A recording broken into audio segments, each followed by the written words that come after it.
Alors, si on veut donner une réponse à ce titre, on pourrait dire que le seul moyen de faire un look cinéma, c'est de faire du cinéma. Néanmoins, on peut essayer de s'en rapprocher, ou du moins de s'en inspirer. Cette vidéo fait suite à la revue du plugin Dehancer que j'avais faite dans une précédente vidéo. Pour suivre celle-ci, vous n'êtes pas obligé d'aller la voir, mais enfin, si vous voulez bien comprendre comment fonctionne le plugin, eh bien je vous invite à aller la voir. Alors, je rappelle que Dehancer est un plugin d'émulation de film argentique, c'est-à-dire qu'il tente de reproduire le rendu de différentes pellicules issues du monde de la photo ou du cinéma, en appliquant ce rendu à des images produites par des caméras numériques. Et ce que je vais faire aujourd'hui, c'est que, au lieu de tourner mes images et de choisir ensuite le rendu qui me plaît, je vais d'abord choisir ce rendu dans Dehancer. Je vais exporter une lutte que je vais ensuite importer dans ma caméra pour pouvoir monitorer avec, pour que, au moment du tournage, je puisse visualiser mes images avec ce rendu, puisqu'il aura une influence sur mes choix artistiques à la prise de vue. Donc, je vais réaliser un film très simple. Je pars tourner quelques images en fin d'après-midi pour profiter des belles lumières. Et comme on va plus ou moins simuler une caméra 35 mm, il faut qu'on fasse attention à 2-3 petites choses pour que le rendu fonctionne. Déjà, je vais régler la caméra à 24 images secondes. C'est une caméra avec un capteur full frame, donc qui est un format plus grand que le 35 mm, et donc je vais régler la caméra en Super 35, ce qui fait que l'image sera un peu recadrée. Je vais rester sur trépied, je vais faire simple en privilégiant les plans fixes, des plans composés. Évitez par exemple de tourner à main levée avec des boîtiers photo ou des caméras trop légères si vous voulez simuler une caméra film, notamment les caméras 35 mm qui sont lourdes et donc qui ont une certaine inertie. Et enfin, évitez d'utiliser des focales du type ultra grand angle qui sont rarement utilisées au cinéma. Alors aujourd'hui, je vais utiliser une optique photo. Évidemment, le rendu cinéma passe beaucoup par l'utilisation d'optiques ciné, mais qui sont beaucoup plus coûteuses. Ça pourrait être intéressant de voir du côté des optiques vintage, il y en a qui sont pas trop chères. Aujourd'hui, on va rester très simple avec une config de base avec un zoom standard. Alors, nous voici dans DaVinci Resolve pour exporter notre lutte. Pour info, Dehancer est aussi disponible dans Premiere Pro et dans Final Cut. Alors, j'ai récupéré quelques rushs tirés de la Blackmagic Cinema Camera, c'est la caméra que je vais utiliser en tournage, mais ces rushs ne seront pas forcément représentatifs du lieu que je vais filmer.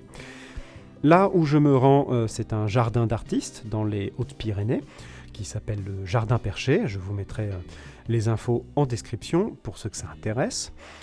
Et donc, il y a beaucoup de végétation, et donc je sais qu'il va y avoir beaucoup de vert dans l'image. Il y aura le bleu du ciel et des objets en métal rouillé qui vont tirer vers l'orange, le marron. Donc, on va faire très simple en partant de ces images-là. Ce sont des images RAW, donc je vais désactiver leur lutte d'origine pour pouvoir voir l'image en log. Et dans la partie timeline, j'ai déjà placé le plugin. Tous les effets sont désactivés. Et ce que je vais faire, c'est sélectionner la caméra que je vais utiliser. En l'occurrence, la Blackmagic Cinema Camera. Et l'image retrouve un bon niveau de contraste. Alors, si on copie l'image et qu'on la compare avec la lutte de base, on remarque qu'il y a clairement une différence entre les deux. Si je vais sur un autre plan et que je refais le test en comparant ce que donne la lutte par rapport à Dehancer, on voit que le plugin produit une image qui est plus sombre. Alors, ce n'est pas forcément problématique parce que, comme on le verra plus tard, l'exposition peut changer en fonction de l'émulation choisie. Alors, on pourrait par exemple sélectionner un négatif. Je vais l'activer ici. Donc la 250D est conçue normalement pour des extérieurs jour par temps nuageux, donc elle produit davantage de contraste. Je vais plutôt prendre la 50D par exemple, parce que je sais qu'elle va justement plutôt réduire le contraste. Et on pourrait ensuite aller sélectionner un positif qui va rajouter du contraste, par exemple la Fuji 3513 que je vais activer, ou bien la Kodak 2383. Donc le rendu d'emblée paraît assez sympa, on peut regarder plan par plan ce qu'il donne. N'hésitez pas à utiliser vos scopes pour vérifier comment vos couleurs se retrouvent affectées.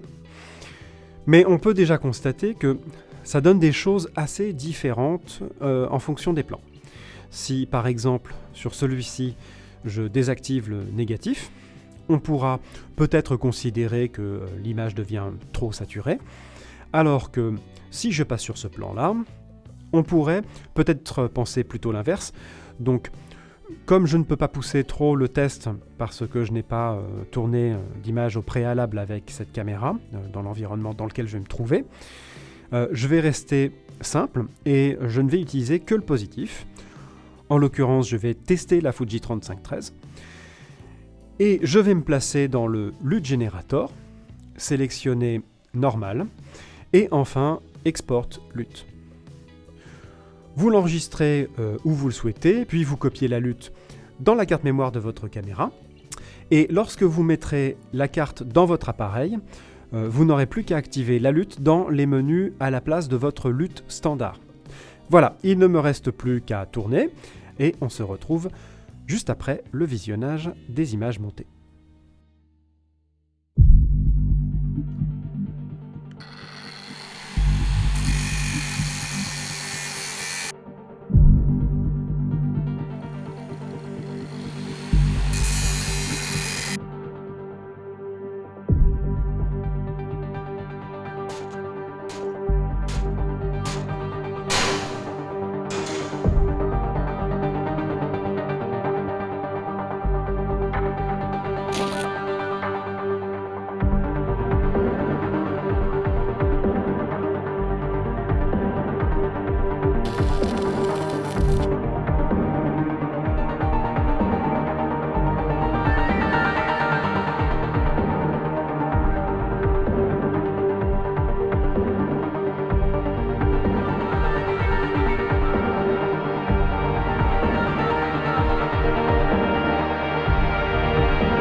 Alors, nous revoilà dans DENSOR pour un petit retour d'expérience.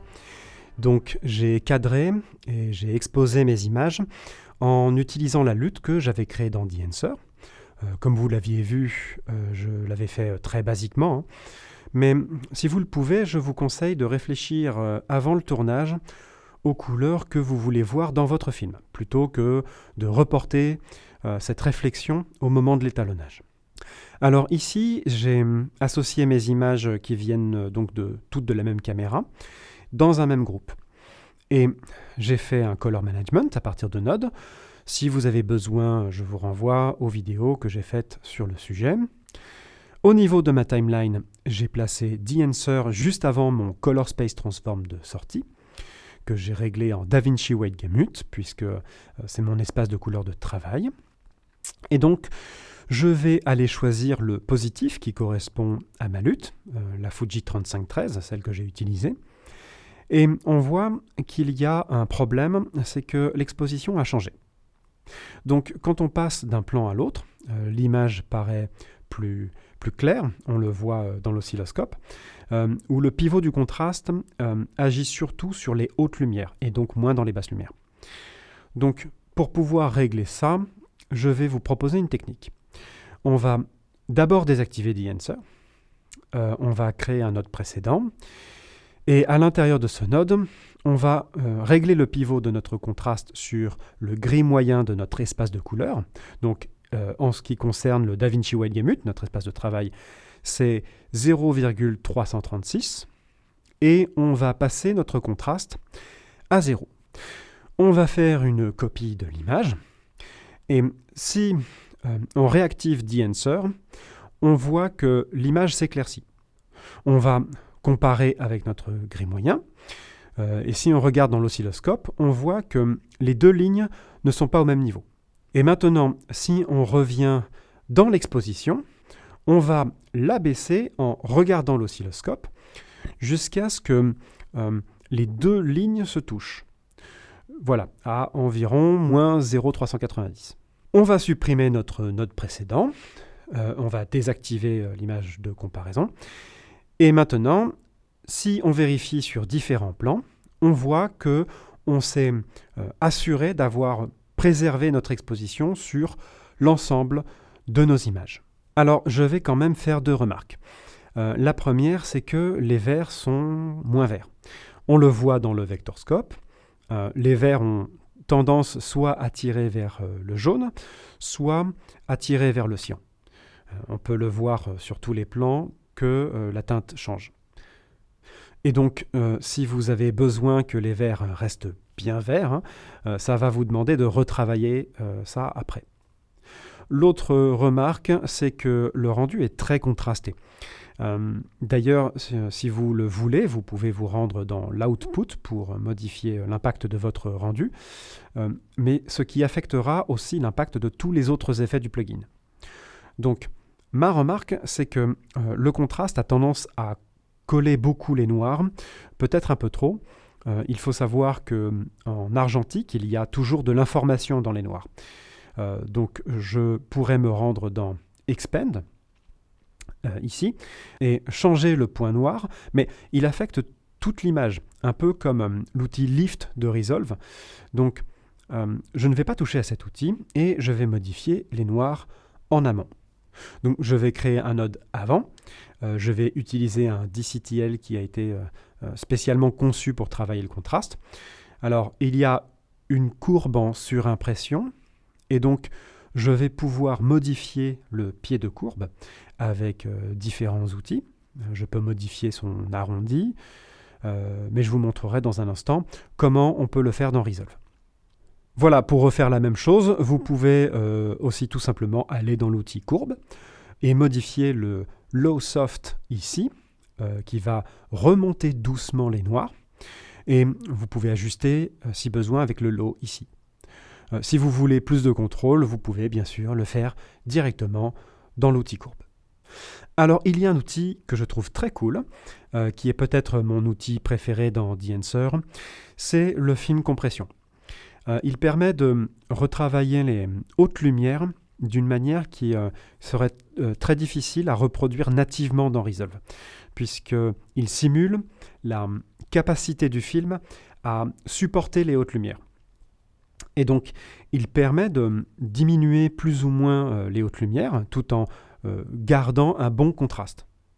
Et si on se rend sur notre échelle de gris, on voit qu'on peut agir à différents niveaux de luminance, ce qui peut nous permettre de jouer comme on souhaite sur l'exposition des parties les plus claires. Et donc, je le trouve vraiment très pratique. Je l'ai même intégré dans mon workflow, dans mon travail plan par plan, juste pour pouvoir accéder à cette fonction sans avoir à forcément avoir recours aux autres outils de DEnswer. Donc, c'est tout ce que je vais faire pour régler la couleur. Maintenant, je vais m'attaquer à la texture de l'image. On va commencer par le grain. Alors évidemment, YouTube va énormément compresser l'image, donc vous aurez évidemment une autre appréciation que la mienne.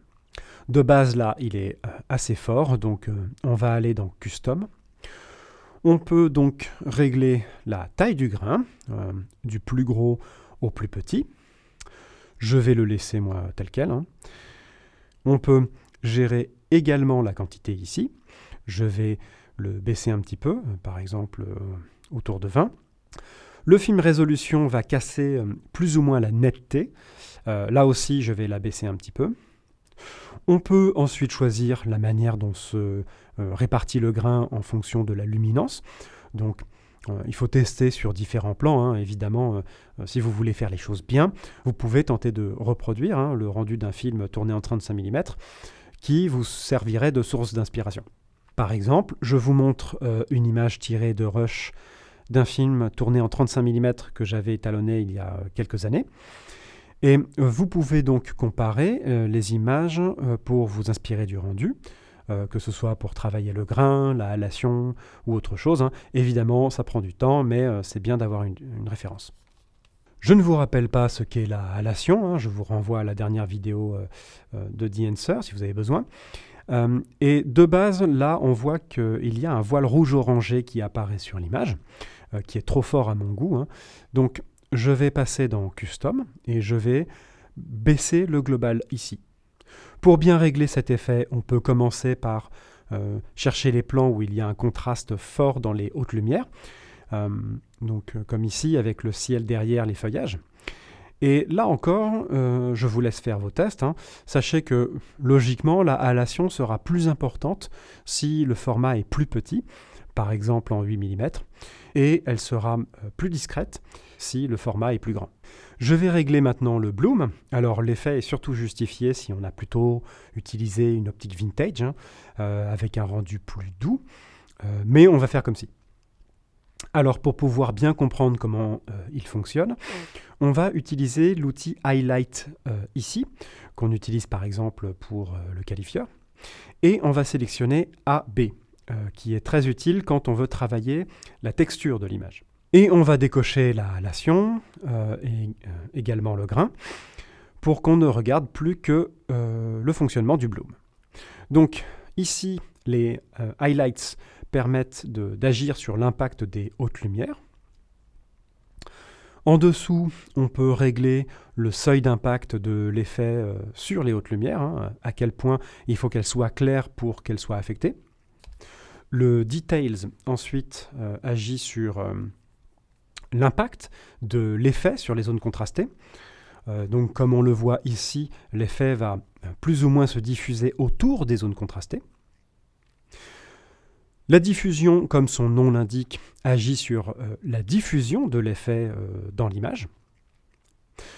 Alors, je ne sais pas très bien la différence entre Amplify et Impact, qui me semble produire des résultats similaires. Bon, je vous laisse faire vos tests, mais globalement, ils amplifient plus ou moins l'effet. Alors, on peut régler aussi 2 effets supplémentaires, mais qui risquent d'être assez peu visibles sur YouTube. C'est le film Breath et le Gateweave. Je vais passer rapidement dessus, j'en avais déjà parlé la dernière fois.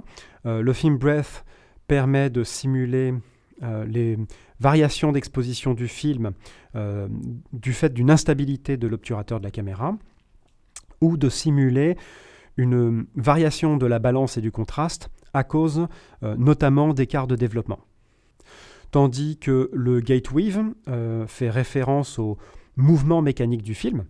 On voit que quand on l'active, il zoome un petit peu dans l'image.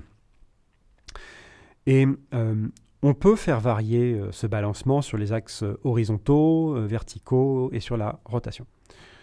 Voilà, s'ils sont réglés subtilement, hein, ça peut participer à créer l'illusion d'une caméra film.